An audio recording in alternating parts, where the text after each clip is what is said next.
Ibu Aisyah Ibu ya. Ibu Nur Aisyah. Panggilannya Ibu Aisyah. Boleh Nur, boleh. Oh, boleh Nur, boleh Aisyah. Baik. Nah, ini pertama kali katanya ini ya, Bu Aisyah. Podcast katanya. Podcast yang pertama. Oh, waduh. Deg-degan enggak, Bu? Iya, deg-degan. Oh, deg-degan. Alhamdulillah Ibu Nur Aisyah ini berasal dari Sulawesi Utara. kota ini. Kotanya Kota Manado. Kota Injil berarti? Iya. Oh, Kota Injil. Ibu menjadi muslim Iya. tahun 2019. 19. Hari Senin 29 Juli 2019. 29 Juli. Iya. Oh, berarti hari ini dong ya? Iya. Hari ini ulang tahun. Hari ulang tahun kelima. Berarti persis 5 tahun. Proses 5 tahun. Oke. Pertama kali terima podcast. Alhamdulillah. Ibu dari kota Manado. Ya, kota Manado ini kan terkenal dengan kekristenan yang kuat ya Bu ya di sana ya. Nah, Ibu awalnya dulu dari gereja apa? Ada sebutin ya. Nggak disebutin nggak apa-apa. Tapi dari denominasi apa mungkin? Katolik atau Protestan? Protestan. Protestan. Yang Karismatik. karismatik, yang tepuk tangan gitu ya. Iya. Yang jingkrak-jingkrak gitu. Gak apa-apa Bu, saya juga dulu dari GBI Bu. GBI Betani. Sama dulu Insinyur Niko dulu gembalanya. Nah, itu kan di Manado kan biasanya kan kuat-kuat Bu ya. Iya. Orang Kristennya. Gimana ceritanya Ibu kok bisa lepas sampai ke Islam gitu? Alhamdulillah Allah baik banget. Allah baik. Allah baik banget untuk memberikan hidayah dengan caranya yang gitu luar biasa Iya, iya. kepada saya sehingga akhirnya saya memutuskan untuk masuk Muslim di Masuk Islam. Iya. Islam di waktu yang telah saya sebutkan tadi. Jadi awalnya saya masuk Muslim waktu itu saya sempat kerja di salah satu perusahaan. Sebenarnya waktu itu cuma ada perusahaan itu memenangkan tender PUPR dan PUPR. Nah, terus? waktu itu saya kerja di salah satu perusahaan itu menjadi koordinator kabupaten. Waktu itu saya sempat mengikuti beberapa pelatihan.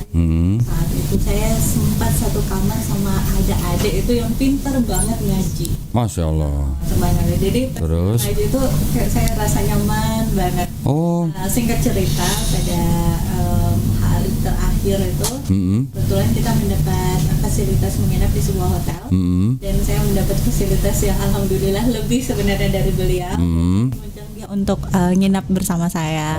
Dan satu kamar terus saat itu dia ngaji di atau saya suruh dia ngaji. Dan dia ngaji. Iya. Ibu orang Kristen waktu itu kan. Iya, tapi saya suruh dia ngaji gitu. Karena saya senang banget itu denger ngajinya, rasa tenang banget, nyaman banget gitu. Terus? Dan saat itu saya suruh beliau ngaji, terus dia udah berhenti sampai 3 kali saya suruh lagi. Ibu bayar nggak itu? Iya. Kenapa kok Ibu penasaran suruh dia ngaji? Kenapa terasa tenang, nyaman banget dari seorang ngaji itu. Saya merasakan ketenangan yang begitu luar biasa yang belum pernah saya rasakan gitu. Jadi saat itu merinding. Karena saya merinding nih benar. Masya Allah.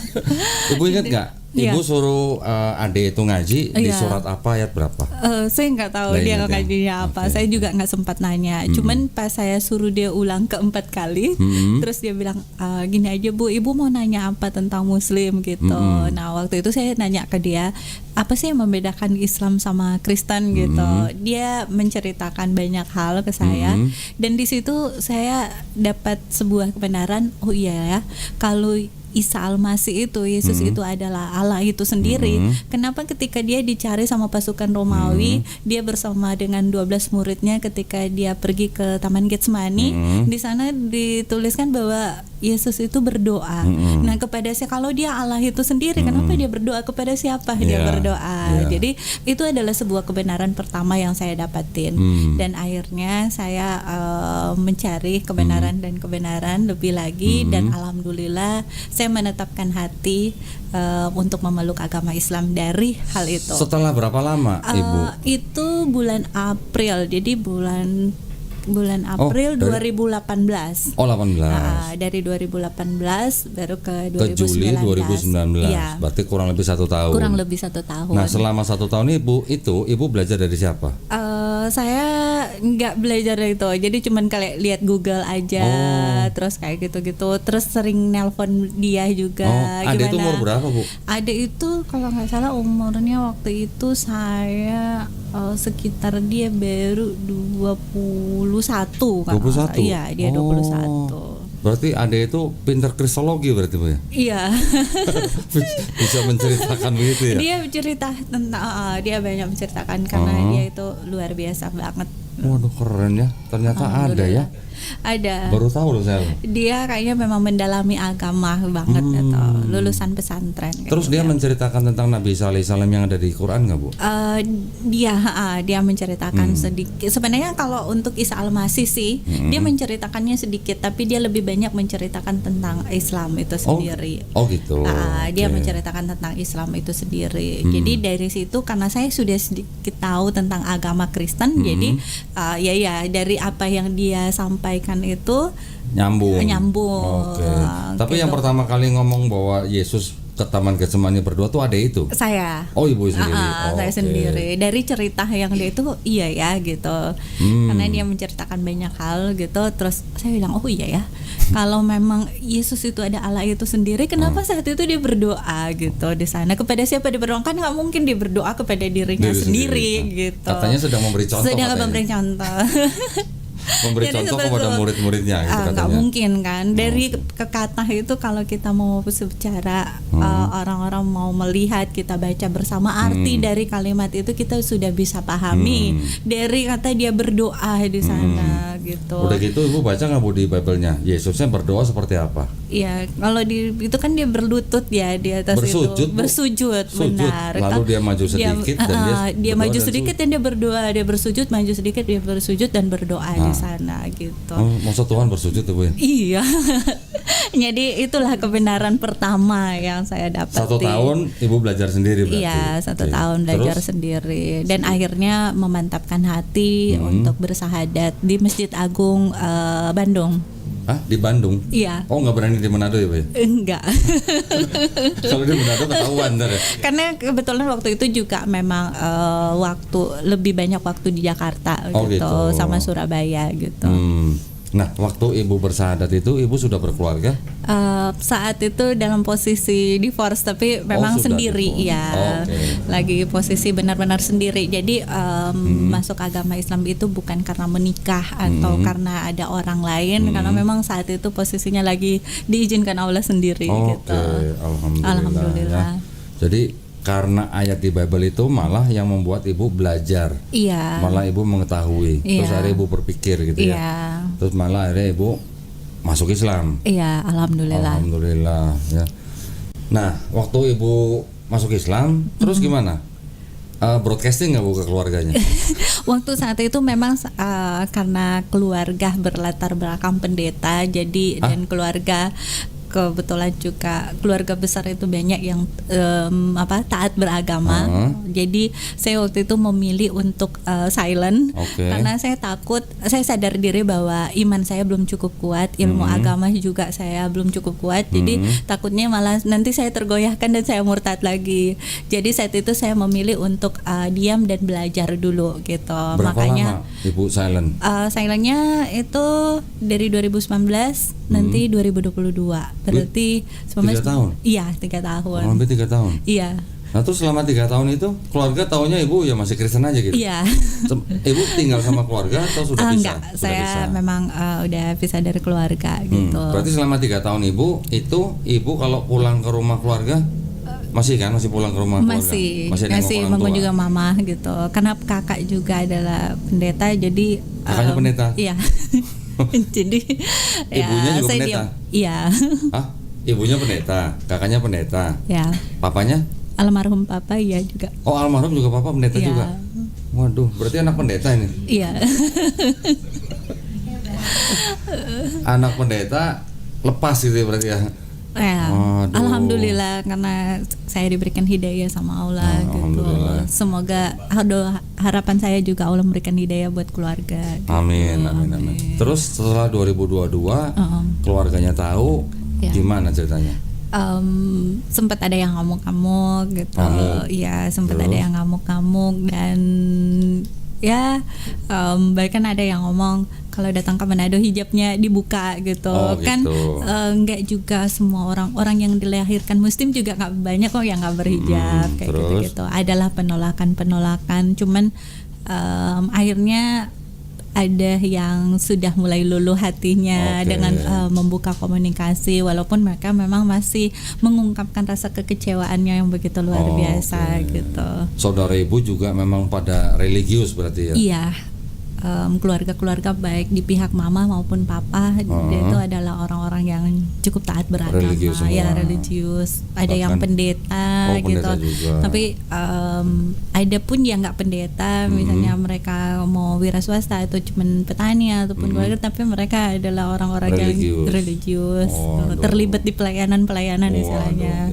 Jadi saya dianggap memalukan keluarga. Gitu. Dianggap aib gitu ya? Iya, dianggap aib sama keluarga. Tapi pada waktu itu kan ibu sudah mandiri, alhamdulillah, bukan sudah tidak tinggal bersama orang tua. Iya. Gitu ya. Tadi kalau nggak salah dengar ibu pendeta. Iya. Juga sudah tahu. Kalau mama belum tahu. Sampai sekarang? Iya.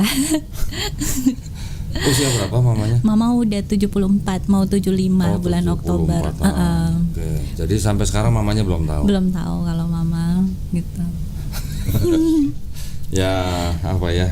Ya itu sih hak daripada Bu Aisyah ya. Iya. Bagaimana yang paling tahu kondisi mamanya kan Bu Aisyah ya. Iya. Berarti 2019 sekarang sudah 2024. Iya. 5 tahun Ibu nih. Iya. Gimana? Waktu awal-awal ada kesulitan?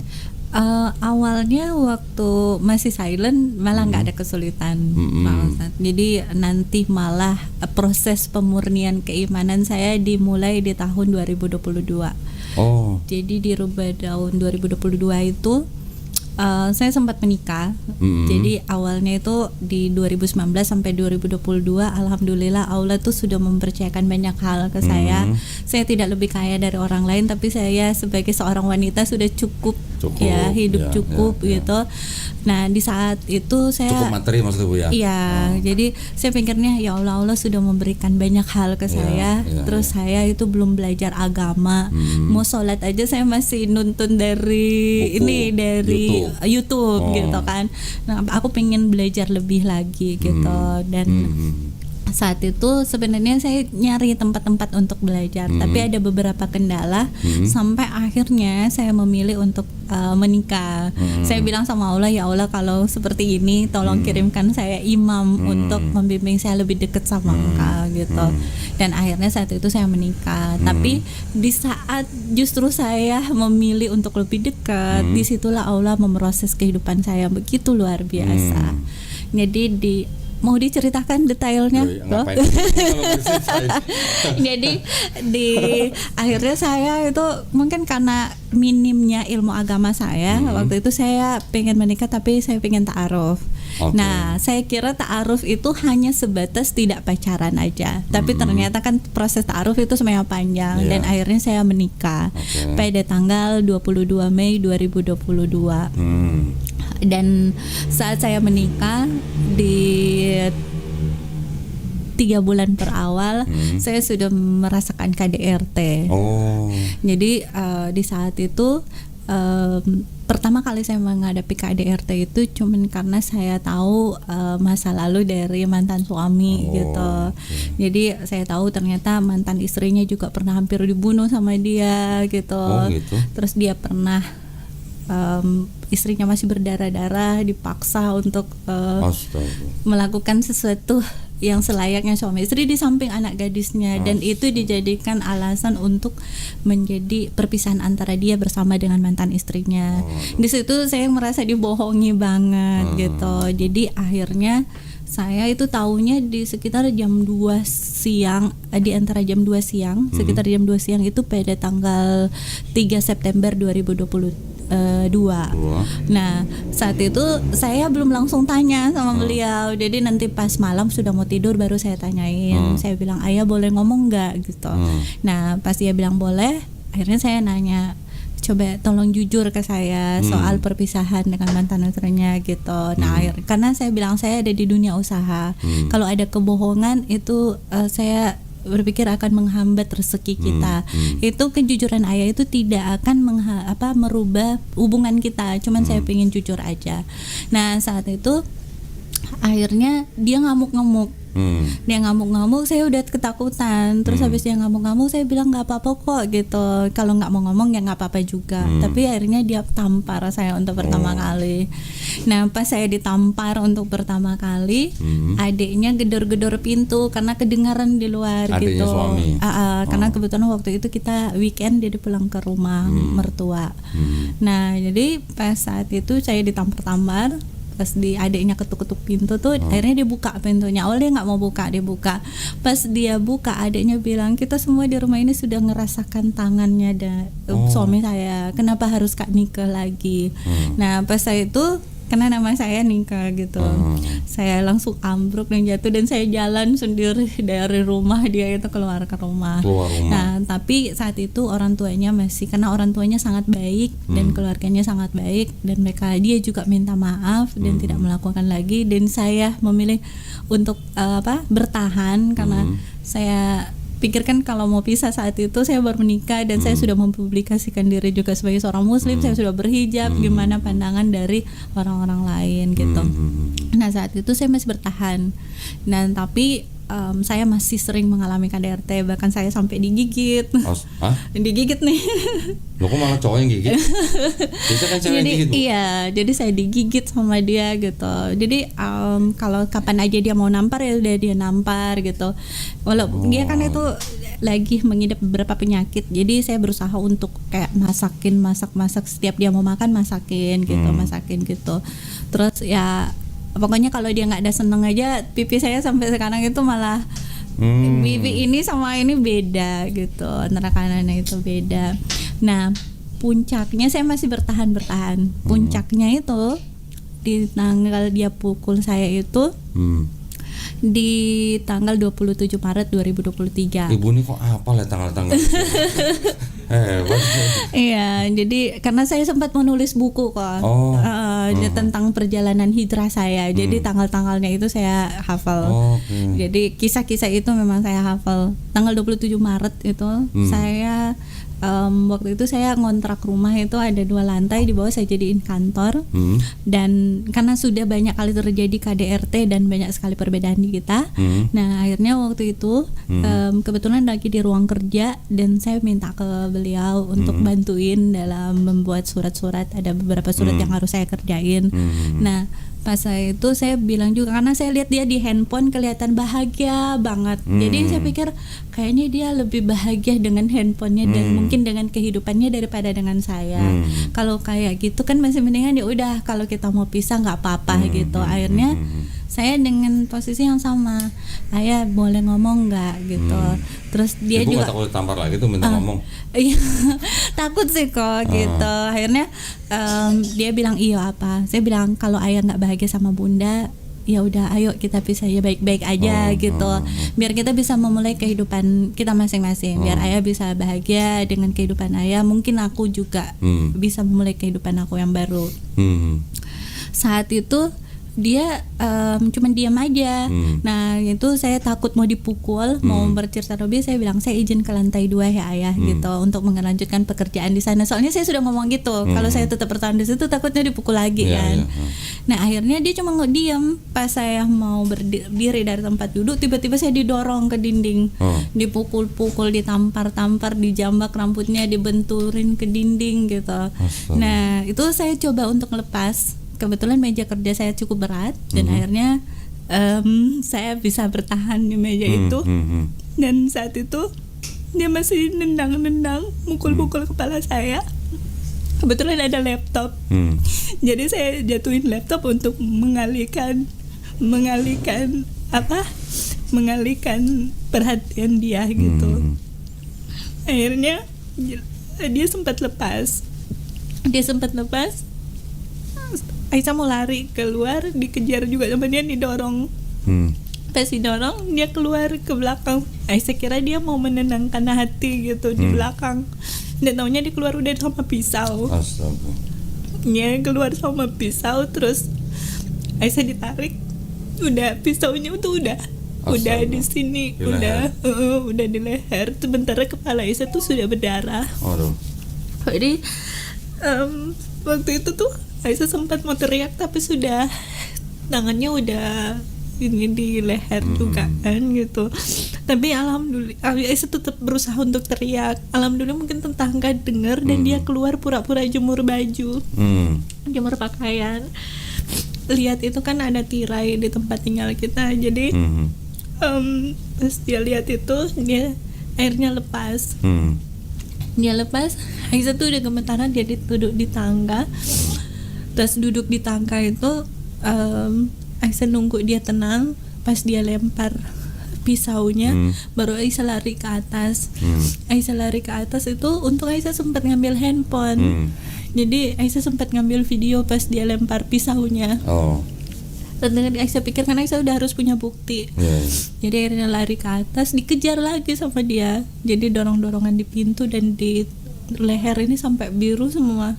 Karena ditahan sama dia gitu. Ditahan hampir 1 jam lebih, mungkin kok sampai lemas. Alhamdulillah saat itu anak Aisyah yang paling tua, si Cici, nelpon terus. Nelpon terus dia sampai bilang ayo kita mati bareng gitu. Aku bilang ya udah, kalau kamu mau bunuh saya, izinkan saya turut kirim uang buat anak saya. Soalnya dia nelpon terus. Dan setelah sekian jam nego sama dia, bujuk-bujuk, akhirnya dia lepas. Dia lepas, Aisyah langsung ke polisi. Nah, tapi ya pas sudah di polisi, sudah dilaporin, Aisyah sudah nggak mau ketemu kan gitu. Tapi Aisyah tuh dikirimin video, adiknya itu ngirimin video papa sama mamanya udah nangis karena papanya nggak mau menanggung malu lagi. Kakaknya itu lagi baru keluar penjara karena kasus asusila anak di bawah umur. Terus adiknya masih itu kena kasus narkoba. Adiknya laki-laki. Aisyah tuh nggak tahu semuanya, nanti tahu setelah sudah menikah. Dia bohong semua tentang kakak beradiknya itu. Nah, jadi papanya nggak mau menanggung malu gitu. Jadi papanya udah nangis, udah pokoknya udah jedurkan pintu kepalanya di beton gitu, di dinding. Akhirnya Aisyah cabut laporannya saat itu. Terus dia janji untuk berubah lagi. Aisyah tuh masih terima lagi waktu itu.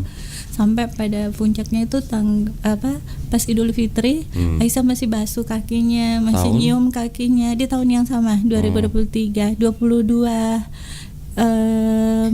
Juni ya. 22 Juni, Mei. Idul Fitri di 2023. 23. Jadi Aisyah tuh masih basuh kakinya, masih nyium kakinya, pengennya mulai lagi dari baru. Ya udah, ini adalah pengabdian aku sebagai seorang istri. Nah, waktu itu dia juga cuman emang katanya orang seperti dia itu malahan akan menganggap Aisyah itu sebagai malaikat dan dia iblisnya. Jadi sebenarnya pas kejadian itu kan pas dia hampir bunuh Aisyah, Aisyah sempat konsultasi tentang keberadaan dia yang seperti itu. Soalnya Aisyah bilang waktu Aisyah hampir dibunuh sama dia kan, kalau kita ada terjadi perdebatan, Aisyah masih lebih terima, mungkin masih wajar untuk lakukan seperti itu. Tapi kan orang yang bisa bertindak seperti itu di saat kita tidak terjadi perdebatan kan mungkin ada sesuatu yang salah gitu. Jadi Aisyah hanya berkonsultasi dengan beberapa pihak dan Aisyah tuh cari tahu masa lalunya dia, dari dia masih kecil ke orang tuanya, ke adik kakaknya, ke sepupu-sepupunya, ke orang-orang di lingkungannya. Akhirnya Aisyah tuh jadi tahu dia dengan masa lalunya gitu. Dan teman Aisyah tuh sebenarnya sudah bilang orang seperti itu kalau sudah sama orang yang pernah dia sakiti secara fisik, dia udah susah untuk berubah. Dia masih bisa berubah kalau sama orang yang belum dia sakiti gitu. Jadi sudah tidak anjurkan untuk Aisyah bersama-sama dia. Tapi Aisyah tuh masih kayak, aku masih belum, satu lagi yang belum aku lakukan, belum basuh kakinya. Jadi Aisyah masih basuh kakinya saat itu. Cuman seminggu kemudian dia masih lempar gelas dan belingnya tertanam di kakinya Aisyah. Nah, saat itu Aisyah bilang, itu pun Aisyah dari buat makanan buat dia kok. Terus nanti kan kita makan di lantai 2, Aisyah masaknya di lantai 1. Itu Aisyah bawa makanannya itu masih panas-panas. Terus dia lagi main handphone. Terus dia bilang, kenapa mengendap-endap gitu? Mau